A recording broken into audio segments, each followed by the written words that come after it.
Բարև ձեզ։ Այսօր իմ զրուցակիցն է դասատու հարթակի հիմնադիր Սամվել Հովհաննիսյանը։ Բարև ձեզ, պարոն Հովհաննիսյան, շնորհակալ եմ, որ հյուրընկալվել եք մեզ։ Ողջույն։ Պարոն Հովհաննիսյան, Կալիֆոռնիայից Հայաստան եք եկել Երևանում բացելու ձեր դպրոցը, առաջին դպրոցը, որքան գիտեմ, սա ավելի քան 5 տարվա պատմություն ունի, բայց արդեն առցանց միջավայրում եւ հիմա արդեն կունենանք իրական հաստատություն, այսպես ասած։ Կխնդրեմ պատմեք, թե ինչպես հասաք այս կետին, այս փուլին։ Տեսեք, նախ ես Կալիֆոռնիայից եմ եկել, բայց ես շատ երևանցի եմ, այսինքն ինձ համար ես ոնց որ չեմ էլ բացակայել։ Այնպես որ Կալիֆոռնիայից եմ, բայց մենք երբ որ մեր դասատու հարթակը ստեղծեցինք, հազարավոր երեխաներ դիմեցին, հատկապես COVID-ի ժամանակ, ու մի փոքր վիճակագրություն, որ նայեցինք, տեսանք, որ ամեն երկրորդ աշակերտը դժվարություն ունի մաթեմատիկա սովորելու։ Այդ ժամանակ մենք փորձեցինք սորացնել նրանց ամերիկյան գրքերով, ռուսական գրքերով, հայկական գրքերով ու հասկացանք, որ ժամանակակից աշխարհում այդ գրքերն էլ չեն հերիքում, որովհետև երեխաներին կարող է ձանձրալի լինել, բարդ լինել։ Ես հավաքեցի մեր հարթակում կան մոտ 600 ուսուցիչ, նրանցից 6 հոգի մաթեմատիկներ Հայաստանից եւ 1 հոգի Ամերիկայից, եւ միասին թիմով ստեղծեցինք մաթեմատիկական դպրոց, այսինքն ոչ թե ինքը ամենօրյա դպրոց է, ոնց որ հանրային, այլ ուղղակի դասերից հետո սովորելու համար։ Դա առցանց էր սկզբում։ 3 տարի առցանց գործելուց հետո մենք որոշեցինք բացել արդեն ֆիզիկական մասնաճյուղեր ու առաջինը բացում ենք հիմա Երևանում։ Եվ որքան գիտեմ, միայն մաթեմատիկա չի դասավանդվում եւ չի դասավանդվել։ Չէ, միայն այս դպրոցում միայն մաթեմատիկա է։ Բայց առցանց հարթակում կարծում եմ եւ երաժշտություն եւ այլ առարկաներ։ Մեր հիմնական հարթակը, որ կոչվում է դասատու, գրվում է դասա եւ 2 թիվը։ Դասատու հարթակում ինչ ասես կա, չգիտեմ, հոգեբանությունից շախմատ, ճապոներեն, չինարեն, ինչ որ կմտածեք, իհարկե հայոց լեզու բնականաբար, իսկ այս դպրոցը, որը մեր դասատու հարթակի կարծես երեխան լինի, որովհետև հարթակի շնորհիվ է ստեղծվել, արդեն միայն մաթեմատիկայի դպրոց է։ Ինչու անհրաժեշտություն զգացիք, որ նման դպրոց հիմնեք Երևանում։ Ինչու Երևանում, տեսեք, մենք ծրագիր երբ որ պատրաստում ենք, նախ որ դուք պատկերացնեք, ինքը շատ ինտերակտիվ հարթակ է, այսինքն երեխան երբ որ գալու է դասի, ինքը դիտելու է վիդեո հոլովակներ, անիմացիաներ, մաթեմատիկական հանելուկներ է լուծելու, բայց դրանք ասենք մկնիկով ինչ որ մի բան տեղաշարժելով, այսինքն համակարգչով են դասերը։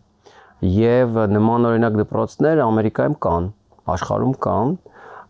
շատ չեն դրանք, մոտ 2-3 այդպիսի դպրոց կա աշխարհում։ Եվ մենք որոշեցինք, որ մենք էլ կուզենայինք համալրել այն դպրոցների շարքը, որոնք որ աշխարհում լուրջ տեղ են զբաղեցնում։ 5 տարի, ոնց որ 4 տարի տանջանքներից հետո վերջապես մենք ունենք ֆանտաստիկ լավ ծրագիր եւ ծրագիրը ունի գեղեցիկ բովանդակություն։ Ու որոշեցինք այդքան խիզախ լինել, որ բացել մասնաճյուղ, դե փաստը, որ մենք հայ ենք, ինքը այսպես հայ-կալիֆոռնիական ընկերություն է, մեզ թույլ տվեց անել առաջին մասնաճյուղը Երևանում եւ հուսով եմ, որ ես տեսա, որ պահանջարկը այնքան շատ է, որ կարծում եմ նաեւ մարզերում կլինենք եւ քիչ ավելի մատչելի տարբերակով, մի խոսքով պլանը լինել Հայաստանում եւ տարածվել աշխարհում։ Իսկ քանի երեխա է ընդունելու դպրոցը եւ նաեւ քանի ուսուցիչ կունենաք։ Ուսուցիչը այս պահին մեզ դիմել են մոտ 600 ծնողներ, ընդ որում շատ կարճ ժամանակում։ Մենք կկարողանանք միայն 200 երեխայի վերցնել, ցավոք սրտի բոլորին չենք կարող ընդունել, հուսով եմ մյուս տարի մասնաճյուղեր կունենանք, բոլորին կկարողանանք արդեն վերցնել։ Ուսուցիչների իմաստով կարծում եմ մոտ 10-12 ուսուցիչ մասնակից զբաղվածությամբ, որտեղ դպրոցը 2-ից 8-ն է գործում երեկոյան։ Այսինքն այն լինելու է որպես գործելու է որպես ավագ դպրոց, թե նաև միջնակարգ, ինչ ձևաչափով է գործում։ Սա դպրոց չէ, սա վայր է, որտեղ երեխան սովորում է մաթեմատիկա։ Հայերենով կամ անգլերենով կամ 2 լեզվով, որ իրեն դուր գա։ Եվ երեխաներին, աշակերտներին սովորեցնելու ենք չվախենալ մաթեմատիկայից, սիրել մաթեմատիկան, աշխարհի տենդենսն այնպիսին է, որ 70-75% երեխաների վախենում են, չեն սիրում եւ չեն կարողանում լուծել մաթեմատիկա, եւ ասում են ես մաթեմատիկա չգիտեմ, ես թույլ եմ, ես չեմ կարող, չի ստացվում եւ այլն։ Մեր նպատակն է երեխաներին տալ այդ վստահությունը, իհարկե սովորեցնելու միջոցով, որտեղ երբ որ դու մի բանը գիտես, դա քո մոտ բնական ստացվում է։ Մենք կարող ենք ասել, որ առաջարկելու եք ավելի ոչ ֆորմալ մոտեցում մաթեմատիկա սովորելու համար, այն ինչը կտարբերվի հենց դասական դպրոցների մոդելներից։ Միանշանակ, որտեղ եթե նույնը առաջարկենք, իմաստ չեր ունենա, մեր մոտեցումը այնպեսին է, որ դասի ժամանակ աշակերտը լուծում է այնքան բազմազան խնդիրներ եւ իրենց մոտեցմամբ, այսինքն չէ որ նույն խնդիրը կարելի է լուծել տարբեր կողմերից եւ տարբեր ձևով։ Ինչպես նաև ինքը շատ գեղեցիկ համակարգչային տեսք ունի, իսկ նկարները, վիդեոները, այդ ամեն ինչը շատ գունեղ են դարձնում, որ երեխաները այս դարում իրենք պլանշետներով են, շատ բան են տեսնում YouTube-ով, Netflix-ով, տարբեր ալիքներով, եւ մենք փորձել ենք նյութը հետաքրքիր դարձնել, բայց մաթեմատիկան նույնն է, այսինքն փորձել ենք դասերը ստեղծել շատ հարուստ եւ բազմակողմանի մոտենալ միևնույն դասին, այնքան հետաքրքիր, որ երեխաները եւ չձանձրանան եւ խորանան այդ թեմայի մեջ։ Սրան միաժամանակ նաև առցանց հարթակն է գործելու, ինչպես հասկացա, այսինքն այն ինչ որ չափով տարբերվելու է իրական հաստատության գործելավոճից, թե ծրագիրը բացարձակ նույնն է, բայց իհարկե երբ որ ուսուցիչը քո դիմաց կանգնած է եւ խումբ կա, երեխաները իրարից են սովորում։ Ամենալավ ուսուցիչները մյուս աշակերտներն են, որ քեզ բացատրում են, օգնում են, ցույց են տալիս, մենք հաճախ լինում է, որ մեր դասարանցիներից ենք սովորել մի բան կամ մենք ենք մեկին սովորացրել։ Այդ իմաստով խմբային ոնց որ գնաց թատրոն նայես, դու կողքինը ծիծաղումը դու ես ծիծաղում կամ հուզվում դու ես հուզվում, նույնպես եւ խմբով դասը մեր դասարանները 6-ից 8 հոգի են երեխաները եւ կարծում եմ, որ իրենք իրար կօգնեն սովորել բնականաբար նաեւ ուսուցիչների օգնությամբ։ Խոսենք նաև ավելի մանրամասն առցանց հարթակի մասին, հետաքրքիր է այստեղ ինչ երկրներից են ներգրաված ուսուցիչներ, նաև սովորողներ, գիտեմ, որ տարբեր երկրներից կան, ինչպես նաև ուսուցման մեթոդներն են ավելի բազմաշերտ։ Տեսեք, մենք որպես սկզբունք վերցրել ենք, որ մեր ուսուցիչները պիտի բնակվեն Հայաստանում։ Եվ այլ երկրներից նույնիսկ մեր հայրենակիցները հաճախ դիմում են Ֆրանսիայից, Ռուսաստանից, ԱՄՆ-ից, մենք չենք վերցնում, որովհետև մեր սկզբունքն է, որ ուսուցիչը պիտի բնակվի Հայաստանում։ Ինչու՞։ Սփյուռքից ինչու չեն կարող դիմել։ Մենք պատկերացնում ենք, որ կուզենայինք, որ այդ ամբողջ ֆինանսական հոսքը, որը ձևավորվում է մեր հարթակում, գա Հայաստան։ Դա մեզ կրկնակի հաճելի է։ Նոր գիտենք, որ մեր երկրին օգուտ ենք տալիս անձամբ ինձ եւ մեր ուսուցիչներին։ Դրա համար այդ սկզբունքը վերցրել ենք, իսկ դրա հաջորդ կողմն էլ, որ մեր աշակերտները բոլորը գտնվում են արտերկրում։ Այսինքն Հայաստանից աշակերտները։ Այս դեպքում հակառակն է, այսինքն ուսուցիչները Հայաստանում են, աշակերտները արտերկրում են։ Սա մեր խոսում ենք դասատու հարթակի մասին, նաեւ FIBO հարթակն էլ է այդպես գործում։ Ուղղակի FIBO-ի մոտ 50 ուսուցիչ է, դասատուի մոտ 600։ Եվ աշակերտների աշխարհագրությունը շատ բազմազան է, որտեղ որ հայ գիտեք որ կա, ուրեմն մենք այդ տեղից աշակերտ ունենք։ Կլինի դա Աֆրիկա, կլինի դա Ճապոնիա, կլինի դա Սինգապուր, Ինդոնեզիա, Թայլանդ, այդպես ամբողջ քարտեզին եթե նայենք, բոլոր տեղերից աշակերտներ ունենք, ամենաշատը Կալիֆոռնիայից են մեր աշակերտները, բայց չգիտեմ Նեբրասկայից, Վայոմինգից, որտեղից որ կպատկերացնենք կամ չեք պատկերացնի,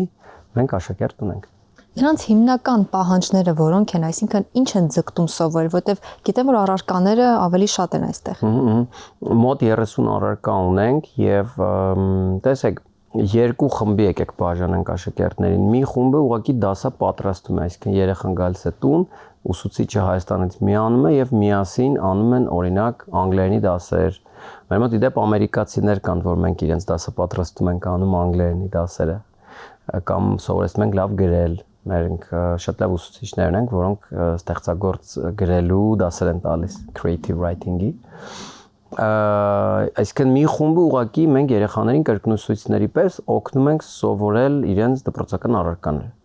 Մյուս խումբը արդեն այն առարկաներն են, որ մարդիկ սովորում են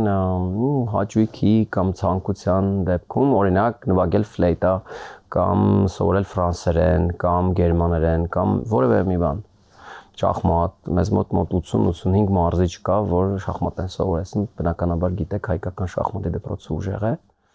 Նաև ներքին մրցումներ ունենք, ամեն ամիս վերջին շաբաթ օրը բոլոր երեխաները իրար հետ մրցում են խաղում։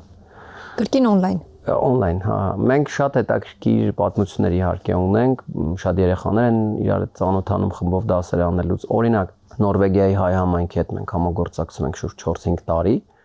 Համայնքը վճարում է, երեխաները անվճար սովորում են առցանց, բայց քանի որ դասը խմբակային է 4-5 երեխայի խմբի մեջ, այդ երեխաները, որոնք տարբեր քաղաքներում են Նորվեգիայի, ծանոթացել են եւ ընկերացել են։ Այսինքն ոչ միայն հայերեն են սովորում, այլև նոր ընկերներ են, հայ ընկերներ են ձեռք բերում մեր արտակի շնորհիվ եւ մենք նույնը կրկնեցինք Ֆինլանդիայում ավելի քիչ քանակով, եթե Նորվեգիայում մոտ 60 աշակերտ ունենք, Ֆինլանդիայից մոտ 20, երևի համայնք ավելի փոքր է։ Նույնը արել ենք օրինակ Ամերիկայի Յուտա նահանգում, այնտեղ երեխաները գալիս էին ֆիզիկական դպրոց, միասին նստում էին, բայց ուսուցիչը Հայաստանից հեռուստացույցով մեծ էկրանին միանում եւ սովորեցնում էր։ Այսինքն նաեւ Կիրակնորյա օրինակ դպրոցներն են դպրոցներն են մեր հետ, որտեղ ուսուցիչ չունեին այդ քաղաքում, այսինքն ցանկությունը կար, ծնողները ուզում էին, տեղը կար, մի կին իր ուսումնական կենտրոնը անվճար տրամադրում էր երեխաներին շաբաթ-կիրակի առավոտները, բայց ուսուցիչ չկար, դիմեցին մեզ, մենք իրենց մի քանի տարի այդ երեխաներին սովորեցինք, բայց լավ մասն էր, որ իրենք իրար ծանոթացան։ Բնականաբար նաև Հայաստան են գալիս այդ երեխեքը, հանդիպում են իրենց ուսուցիչներին, այսպես ներքին կյանք ունենք, էլի մենք այս դասատու հարթակով, որը մեզ բոլորիս երջանիկ եւ մոտիվացված է պահում։ Եվ ինչպես կրահում եմ, հենց Սփյուռքի համայնքները ավելի շատ երևի թե պահանջարկ ունենան հայերենի ուսուցման, դասեր ընտրելու կամ պատմություն եւ այլն։ Ցավոք սրտի պատմություն շատ քիչ են վերցնում, կարող եմ ասել մի պահ պատերազմի օրերին կամ ամիսներին դա ակտիվացավ, բայց պատմություն քիչ են վերցնում, հայոց լեզու այո, նաև պարտորեն ասեմ, որ մենք ունենք սիրիահայեր, լիբանանահայեր, Թուրքիայից եկած հայեր, որոնց առաջին լեզուն է արևմտահայերենը, եւ այդ կանայք սովորեցնում են արևմտահայերեն, որը ցավոք սրտի չասեմ մեռնող, բայց բարդ վիճակում է, քիչ են կրողները արևմտահայերենի։ Եվ բայց ծնողներ կան, որ հպարտորեն եւ դա լավ է, իրենց երեխաներին փորձում են այդ գեղեցիկ լեզուն սովորեցնել եւ մենք էլ ունենք արևմտահայերենի բազմաթիվ ուսուցիչներ։ Իսկ ինչպես եք չափում թե առցանց հարթակի, թե նաեւ երևի հետագայում արդեն իրական հաստատության ազդեցությունը եւ արդյունավետությունը դասապրոցեսների։ Ինչպես ենք չափում, գիտեք, քանի որ մենք մասնավոր հարթակ ենք, ծնողները կարող են ցանկացած ժամանակ դադար վերցնել կամ հեռանալ։ Եթե մեզ մոտ հազարավոր երեխաներ են սովորում ու ամեն տարի մենք նրանց տրամադրում ենք տետրեր, ֆլեշքարտեր, խաղեր, այսինքն մենք տեսնում ենք, որ այդ ամենից օգտվում են, որպես այդպեսին ուղիղ գործիք չունենք արդյունավետություն չափելու, բայց եթե էմոցիոնալ նայենք, ամեն տարի գոնե 1000-ից 2000 աշակերտ գալիս է Հայաստան հանդիպելու իր ուսուցչին։ Հաճախ նրանք մարզերում են եւ ասում են տար ինձ Ստեփանավան, տարեք ինձ Վանաձոր, այնտեղ իմ ուսուցիչն է, տարեք ինձ, չգիտեմ, Գյումրի, չգիտեմ, Գորիս, միտեղ որտեղ իմ ուսուցիչն է, այսինքն այդ կապը մենք ամեն տարի մի քանի հազար երեխայի այնպես ենք անում, որ իրենք Հայաստանը սիրելու եւս մեկ պատճառ կամ առիթ ունենան։ Այսքան կարող ենք ասել, որ նաև այցեր եք կազմակերպում, թե դա ինքնուրույն իրենց կողմից է նախաձեռնվում։ Չէ, ծնողները իրենք են բնականաբար որպես տուրիստ տարբեր երկրներից գալիս են Հայաստան, բայց գիտեք, օրինակ, երբ որ դու 1 տարի կամ 2 տարի ամեն շաբաթ 2 անգամ ինչ որ մեկի հետ հանդիպում ես 1 ժամով, ձեր մեջ ստեղծվում է ինչ որ հոգևոր կապ։ Եվ ուսուցիչը բացի նյութը սովորեցնելուց նաև դառնում է քո ավագ ընկերը, քանի որ մեր մոտ ոչ ֆորմալ հարթակ է, այսինքն ընկերական է շատ ամեն ինչ, երեխաները սկսում են կապվել ուսուցիչների հետ եւ իրենց Հայաստան գալու մեջ, անձամբ ես էլ 4 երեխա ունեմ, իմ երեխաներն են բնականաբար մեր հարթակով սովորում, երբ որ ասում ենք, որ տոմսեր ունենք, որ պիտի գնանք Հայաստան, երեխաները ուղղակի հրճվանքից այսպես ոգևորվում են, որ պիտի ուսուցիչներին տեսնենք մեր։ Նման հարթակի ստեղծման գաղափարը հենց ձեր իսկ փորձից ելնելով եք։ Այո, իմ տղան որոշեց, որ ճապոներեն է ուզում սովորի 2017 թվականին, որտեղ Ամերիկայում շատ տարածված են ճապոնական մուլտերը, իդեպ, ես շատ կուզեի, որ հայկական մուլտեր էլ ունենանք նոր, որոնք որ կարողանանք Ամերիկային վաճառել կամ աշխարհին, դա առանձին թեմա է խոսակցության, մի խոսքով այդ մուլտերից ոգևորված ինքս էլ ուզում եմ ճապոներեն սովորեմ, այնքան թանկ էր Լոս Անջելեսում, ես գտա Անահիտին Երևանից, հետո աղջիկս շախմատ էր սովորում, այդ միտքը ինձ այցելեց, որ եթե ես անում եմ, Հավանաբար ուրիշ ծնողներին էլ հետաքրքիր կլինի։ Ու այդպես պատահաբար բացվեցինք, միաժամանակ կոവിഡ്ը սկսեց ու մեր հարթակը շատ մեծ դարձավ։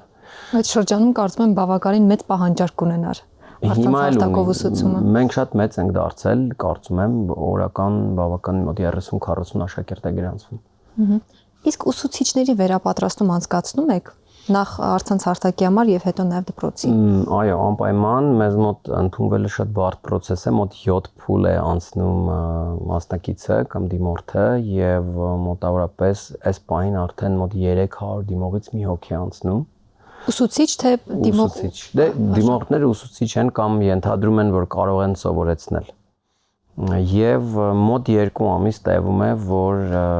ինչ որ մեկը, որ դիմել էր եւ արդեն որ են աշակերտ տանք, մոտ 2 ամսվա process է։ Իսկ ինչ փուլեր է անցնում, այսինքն ինչ որ քննություններ կան հստակ, որ հանձնում են։